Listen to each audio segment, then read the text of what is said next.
We mark the days, we check the boxes. Holy Week rolls around on the calendar, and the historical weight of the moment often degrades into a routine annual obligation. While the world hums along with its usual schedules and distractions, we often default to a comfortable distance, maintaining our lives as usual while the season passes by. We might feel a theoretical desire to be near Jesus, but our practical lives demand convenience. We naturally offer him our leftovers, the bits of time and energy we don't need, rather than our best. This economy of convenience isn't unique to us. It mirrors the exact atmosphere of a room in Bethany, where a group of people gathered just days before the crucifixion. The Gospel of John locates this moment in a small village just outside the Jerusalem city walls. Within these stone walls, the gathering feels standard. People are eating, talking, and navigating the usual social dynamics of a dinner party. The people here are following the logic of the crowd. They are weighing their religious devotion against practical, earthly efficiency, trying to find a safe middle ground. But the room is actually a powder keg. Underneath the polite conversation, a safe, calculated religion is about to collide with a radical, impending sacrifice. Mary shatters the silence and the room's economy in a single motion. She breaks a sealed stone jar and begins to pour.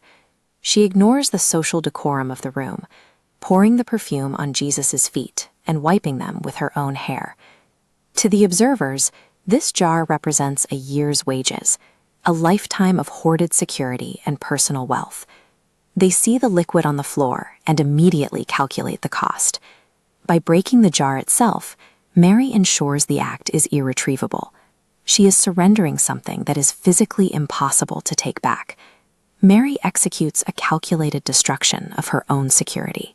She trades her most valuable earthly possession for a single, terminal moment of worship. The room responds with immediate hostility. To the calculators, this isn't worship, it is reckless waste. This chart shows the utilitarian math of the room. They argue the perfume should have been sold and the capital used efficiently to aid the poor. But a new variable shatters their equation.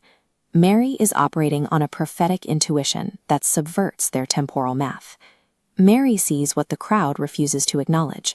The cross is only days away, and the window for this offering is closing. Jesus validates her timeline, telling the hostile room that she has kept this specifically for the day of his burial. What the world's economy views as foolishness, Jesus recognizes as the only logical response to his impending death. The Gospel record notes that the fragrance immediately filled the house.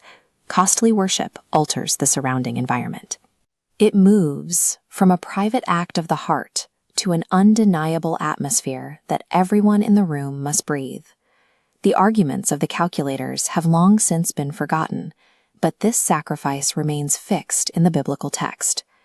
Because heaven took notice of her surrender, the fragrance of her act has lasted for 2,000 years. That ancient room in Bethany is a mirror for your own life this week. Jesus is still moving toward the cross for you. His journey toward death calls for a response that goes beyond convenience. What fragrance is coming out of your life today? Is it worship and repentance, or is it the hesitation of someone holding back? This Holy Week, stop watching from a distance. Step out of the routine. Break the jar.